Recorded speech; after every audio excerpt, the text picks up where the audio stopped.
Mid day মিলের বাসি ভাতে ঠিক করছে পোকা, সেই ভাতই খাওয়ানো হবে পড়ুয়াদের, এমনটাই অভিযোগ অভিভাবকদের। পরিস্থিতি সামাল দিতে স্কুলে পরিদর্শকের প্রতিনিধি।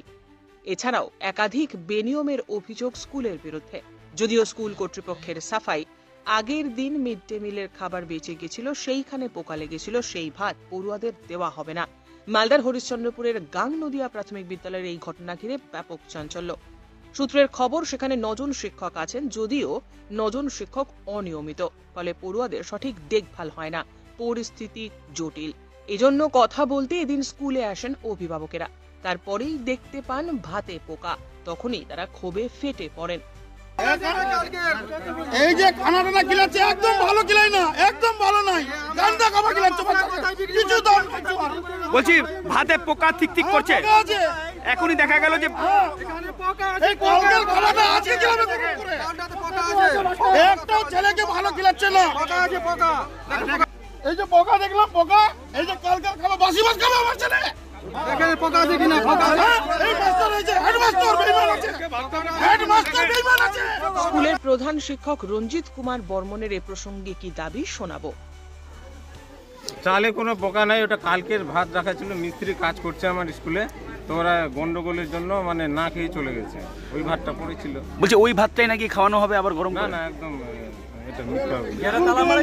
স্কুলে নাকি শিক্ষকরা আসেন না নিয়ম অনুযায়ী, কি বলবেন?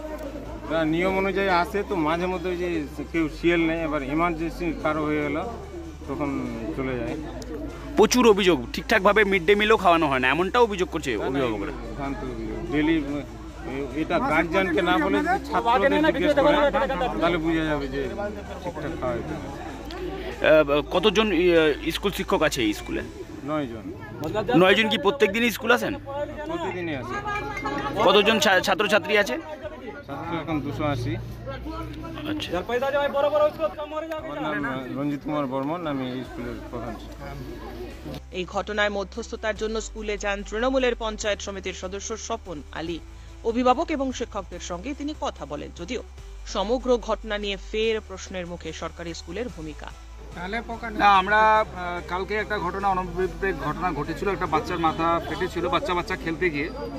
পরবর্তীতে আমাকে ইনফরমেশন করে অভিভাবকরা, আজকে সকালবেলা উত্তেজনার পরিস্থিতি ছিল, আমরা আসি, কারণ গ্রামে একটা প্রাইমারি স্কুল আছে, প্রাথমিক বিদ্যালয় আছে, কোনো অভাব অভিযোগ বা কোনো অশান্তির সৃষ্টি হলে আমাদের তো দেখতেই হবে। সেটা যে অভিযোগগুলো এসছে, অভিযোগগুলো এখানকার যারা গার্জেন আছে, গার্জেনরা বিভিন্ন অভিযোগ করছে। আমরা সেই বিষয়ে প্রধান শিক্ষক আছে, স্কুলের আরও মাস্টারমশাইরা আছে, অভিভাবকরা আছে, গ্রামবাসী আছে, আমরা সবাই মিলে একটা সুষ্ঠু পরিবেশে আলোচনা করছি, যেন যদি কোথাও ভুল ত্রুটি থেকে মিসকমিউনিকেশন থাকে, গ্যাপ থাকে, তাহলে সেটা আগামীতে মিটিয়ে নেওয়ার একটা ব্যবস্থা হবে। মালদা থেকে তনুজ জৈনের প্রতিবেদন, আপনার নিউজ।